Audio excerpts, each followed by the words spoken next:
Hi, I welcome all of you for another edition of Medanta Heartbeats. I'm your anchor, Dr. Rajneesh Kapoor, Chairman Interventional Cardiology at Medanta.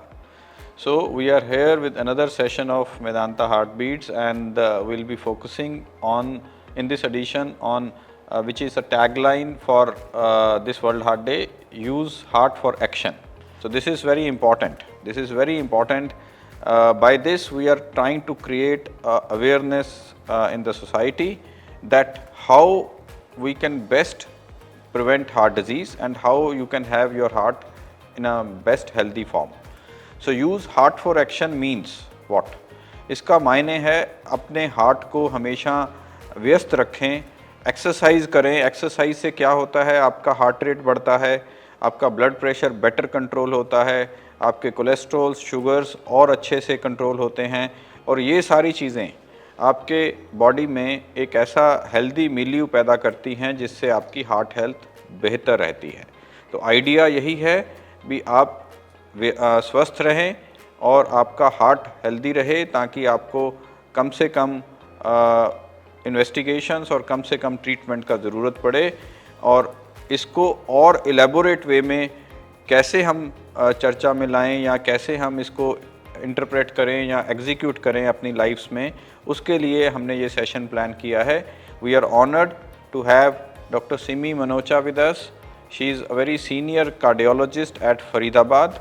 बहुत पुराने से, बहुत पहले से ये cardiology practice कर रही हैं और बहुत ही बेहतरीन कार्डियोलॉजिस्ट हैं। जो नॉन इन्वेजिव कार्डियोलॉजी एक बहुत बड़ा पिलर है कार्डियोलॉजी में, जिसमें सारी चीज़ें इकोकार्डियोग्राफी से डायग्नोस होती हैं, and she is expert in that. Welcome doctor Simi. Thank you Rajneesh, thank you for the kind welcome. तो आपने सारा इंट्रोडक्शन तो बता दिया कि आज की चर्चा हमारी एक्सरसाइज के बारे में है कि एक्सरसाइज क्या करें कि हमारा हार्ट हेल्दी रहे। ये एक जो प्रिवेंशन का हम डिस्कशन होता है उसमें एक्सरसाइज सबसे ऊपर आता है आजकल, because we've seen that exercise सिर्फ हमारी बॉडी को ही टोन नहीं करता, हमारे वेट को ही मैनेज नहीं करता, हार्ट के लिए बहुत हेल्दी है। इसकी इंपॉर्टेंस तो आप इसी से जज कर सकते हैं कि इस बार की वर्ल्ड हार्ट डे की जो टैगलाइन है वो एक्सरसाइज पे जोर दिया गया है। तो बेसिकली हम एक्सरसाइज से हमारा रिस्क फैक्टर मैनेजमेंट सारा हो जाता है, जैसे बीपी का कंट्रोल बेटर हो गया, शुगर्स बेटर कंट्रोल हो गए। अगर आपको लिपिड का प्रॉब्लम है, डिसलिपिडीमिया है, तो एक्सरसाइज से हम उसको बेटर कर सकते हैं। एक्सरसाइज करने से बैड कोलेस्ट्रॉल, ट्राइग्लिसराइड्स, कोलेस्ट्रॉल तो कम होता है, पर सबसे अच्छी बात यह है कि एचडीएल जो है, जो गुड कोलेस्ट्रॉल है, उसकी मात्रा बढ़ जाती है। Exercise also reduces inflammation in our body and general wellbeing, mental health, सबके लिए बहुत अच्छा रहता है। बिल्कुल। सो एक्सरसाइज के जितने एडवांटेजेस हैं, जितने बेनिफिट्स हैं, वो बहुत एक्सटेंसिव हैं, फिज़िकली, मेंटली, हार्ट के लिए। एक ये भी माना जाता है भी एक्सरसाइज से जो स्केलेटल मसल्स हैं, जब मसल्स एक्सरसाइज करते हैं तो उनकी जो ब्लड वेसल्स हैं वो डायलेट करती हैं, तो उस डायलेटेशन से उन मसल्स के अंदर ब्लड फ्लो बढ़ता है। तो एक तरह से इनडायरेक्टली जो एक्सरसाइज ने ब्लड वेसल्स को डायलेट किया मसल्स में, उससे हार्ट का लोड कम हो गया, because otherwise heart has to work a lot harder to get the blood supply into the skeletal muscles. वो वेजो डायलेटेशन से आफ्टर लोड कम हो जाता है और हार्ट पे वर्कलोड कम हो जाता है। एक और शोध में ये पाया गया, एक्सरसाइज से जो हार्ट के दीवारें हैं, जो LVH, लेफ्ट वेंट्रिकुलर हाइपरट्रॉफी कहते हैं हम लोग इसको, वो थिक हो जाती हैं, मोटी हो जाती हैं। एक्सरसाइज से वो मोटापा, उसकी जो दीवारों की थिकनेस है वो कम होती है। सो बहुत सारे फ़ायदे हार्ट को देती है एक्सरसाइज। जैसा डॉक्टर सिमी ने बताया, कोलेस्ट्रॉल्स फेवरेबल करते हैं, एक्सरसाइज से होते हैं। तो इतने बेनिफिशियल इफ़ेक्ट्स को बिल्कुल इग्नोर नहीं कर सकते। बहुत स्ट्रॉन्ग मैसेज है, बहुत एम्फेटिक मैसेज है इस प्रोग्राम के ज़रिए। जो लोग फिज़िकल इनएक्टिविटी में हैं उसका इनर्शिया प्लीज़ छोड़ें, और आज से ही ये प्लेज लें कि आप एटलीस्ट 4 या 5 दिन हफ्ता के अंदर अपना डेली वॉकिंग या रनिंग शुरू करें और डेली एक्सरसाइज रिजीम बनाएं।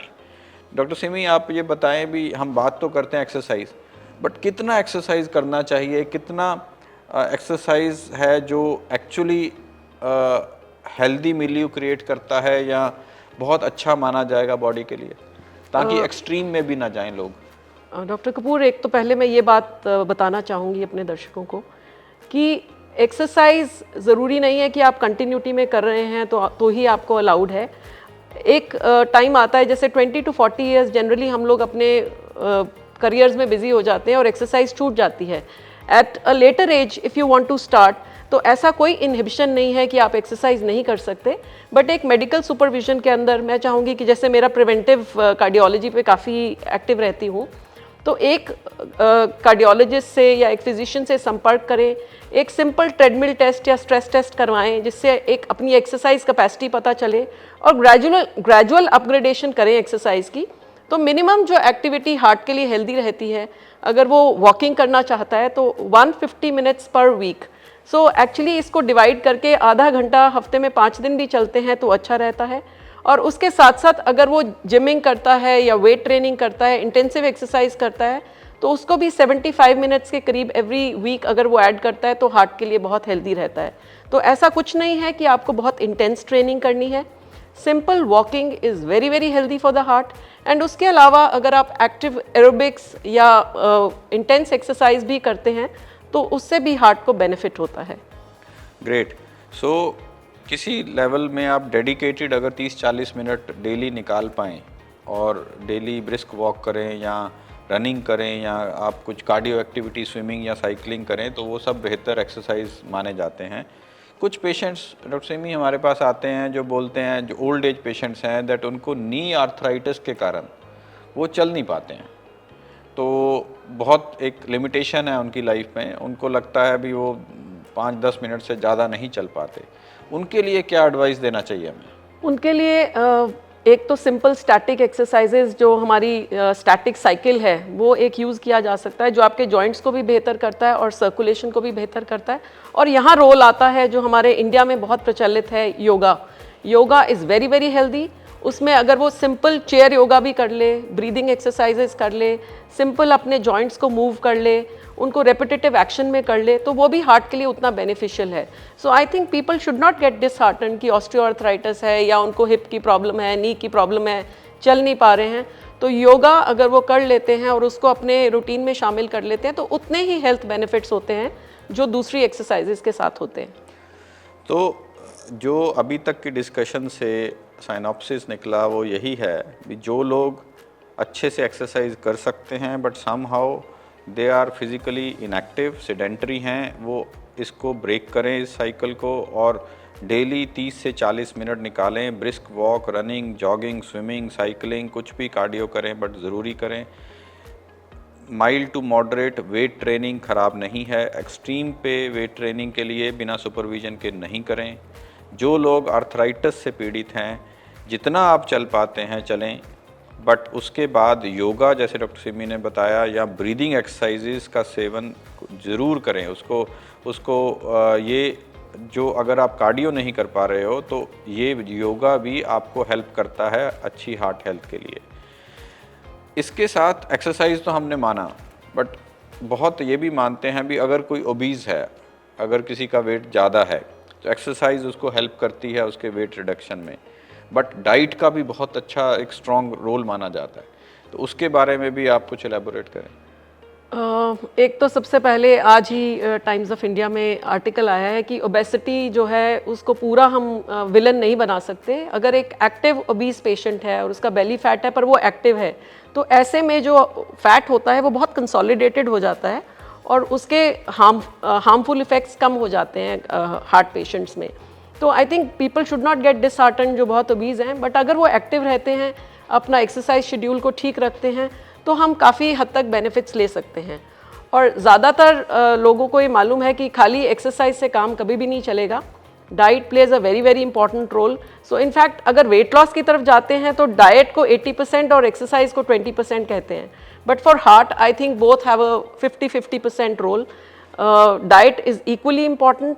और जब हम बात करते हैं उससे डाइट से हम अपने बीपी को कंट्रोल कर सकते हैं, जो डैश डाइट की हम लोग कई बार बात करते हैं कि लो सॉल्ट डाइट लें। अगर डाइट में फैट्स कम लेंगे तो हमारा कोलेस्ट्रॉल कंट्रोल रहेगा। And diabetes we all know वो डाइट के बिना कभी भी मैनेज नहीं हो सकती है, तो शुगर्स को बहुत ही रिस्ट्रिक्टेड रखना। So equal role of diet and exercise for our patients, दोनों चीज़ों पे इक्वल इम्पोर्टेंस देनी है। तो डाइट के साथ साथ अगर एक्सरसाइज करेंगे तो we will be healthy for a longer time. सही है। सो ऐसा नहीं होना चाहिए भी आपने एक्सरसाइज तो 40 मिनट कर ली बट उसके बाद किसी वेंडर के पास पूड़ी कचौड़ी खा रहे हैं, तो वो नहीं होना चाहिए। ये बिल्कुल अच्छा नियम नहीं है। सो अपने डाइट को रेस्ट्रिक्टेड रखना बहुत ज़रूरी है। सो पूड़ी कचौड़ी आपका सिर्फ वेट ही नहीं बढ़ा रही है, आप में एक ट्राइग्लिसराइड्स या फैट्स ऐसे जो अनफेवरेबल फैट्स हैं बॉडी में वो बढ़ते हैं, जिससे वो फैट्स के जो धमनियों में जमते हैं, यही वो विलेन फैट्स हैं जो हार्ट की आर्टरीज में जाके रुकावट पैदा करते हैं और एंजाइना और हार्ट अटैक के लिए वल्नरेबल बनाते हैं। बहुत से टाइम हम ये भी देख रहे हैं अभी दैट स्कूल में बच्चों की बात करते हैं तो बच्चे भी, उनमें भी ओबेसिटी का इंसिडेंस बहुत बढ़ गया है। तो मुझे लगा जो स्कूल्स की कैंटीन्स हैं उनमें भी बहुत ट्रांस फैटी एसिड्स और फैट्स ही मिलते हैं। मैंने कभी एक स्कूल की कैंटीन में हेल्दी खाना किसी को खाते हुए नहीं देखा है। तो क्या ये चीज़ें स्कूल्स में भी हमें ऐसा अवेयरनेस क्रिएट करना चाहिए भी वहीं से, क्योंकि ओबेसिटी की शुरुआत बच्चों से ही होती है। तो वो वहाँ से अगर नहीं सीखेंगे तो आगे जाके भी उनके जो लाइफस्टाइल है वो अच्छा नहीं रहेगा और हार्ट की प्रॉब्लम्स आने के चांसेस और बढ़ते जाएंगे। सो दो चीज़ों पे मुझे लगता है एम्फोसिस होना चाहिए स्कूल्स में। एक तो ट्रांस फैट्स और कैंटीन्स में जो तला हुआ खाना है उसको रेस्ट्रिक्ट करना बहुत ज़रूरी है बच्चों के लिए। हम डिसिप्लिन की बात तो बच्चों को बहुत करते हैं, मॉर्निंग में टाइम से पहुँचें, अगर नहीं पहुँचते हैं तो एब्सेंट लग जाता है और एक सेट परसेंटेज ऑफ अटेंडेंस चाहिए। Schools are doing very good job as far as that is concerned, but I am disheartened with the canteen food. Schools should be more disciplined to provide a healthy food to their all the students, because वहीं से वो सीखेंगे भी इसका importance क्या है। और दूसरा, somewhere I am also feeling that probably in schools there is not a solid emphasis on the cardio activities। तो मुझे लगता है इन दो चीज़ों में स्कूल्स में भी एक स्ट्रॉन्ग मैसेज जाना चाहिए और सब लोग ये करें तो बच्चे उस सेगमेंट से ही अच्छे निकल के आएंगे और उनको हार्ट हेल्थ या फिज़िकल हेल्थ के बारे में ज़्यादा जानकारी मिलेगी और आगे चल के वो they will be more healthy adults. इसके बारे में भी एक टिप्पणी चाहता हूँ आपसे। डॉक्टर कपूर, आपने, जब हमारा बचपन था वो अलग था। हमारे बचपन में भी ये सब कुछ मिलता था बट हम लोग बहुत फिज़िकली एक्टिव थे। ब्रेक का हमें इंतज़ार रहता था कि हमने वो आधा पौना घंटा खूब दौड़ के गेम्स खेलनी है, एक्सरसाइज करनी है। स्पोर्ट्स डे होता था, स्पोर्ट्स पीरियड्स होते थे और बहुत फिजिकली एक्टिव होते थे। तो आई थिंक अगर आपके ग्रोइंग एज में आप फिजिकल एक्टिविटी के साथ वैसा जंक खाते हो तो बात अलग है, पर आजकल जो है वी ऑल नो ज़माना बदल गया है। फिजिकल एक्टिविटी बच्चों का अब कोई टेस्ट का नहीं रहा। सब लोग हम अपने अपने मैच बॉक्सेस लाइक हाउसेज में हैं और ग्रुप एक्टिविटीज़, इवनिंग में गेम्स, वो सारा कल्चर चेंज हो रहा है और बहुत सारा गेमिंग और वीडियो गेम्स और टीवी, ओटीटी प्लेटफॉर्म, वो सब आने, which is leading to a sedentary lifestyle. It's leading to a sedentary life. So our children have access to lot of food. खाना की अवेलेबिलिटी बहुत ज़्यादा है, जंक फूड की अवेलेबिलिटी बहुत ज़्यादा है और फिजिकल एक्टिविटी नहीं है। सो ये दोनों ही आई थिंक मिल के जो है ओबेसिटी का एपिडेमिक कर रहे हैं। तो I think we can actually start a campaign trying to spread this message to the schools also कि जंक फूड को अब बंद करें और फिजिकल एक्टिविटी को फिर से इनकरेज करें। आई थिंक स्कूल्स का जो आर्किटेक्चरली भी बड़े छोटी छोटी बिल्डिंग्स में स्कूल हो गए और उनके पास प्ले एरियाज नहीं हैं।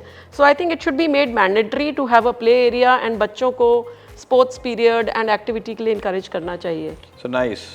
So it comes out of this discussion that all these things are extremely important, and starting from young boys, school-going kids, we should make it applicable to all of them, and schools should come forward to give them a more healthy way of life, which includes a good diet, which includes a more cardio training and more sports activity from the school going boys and girls.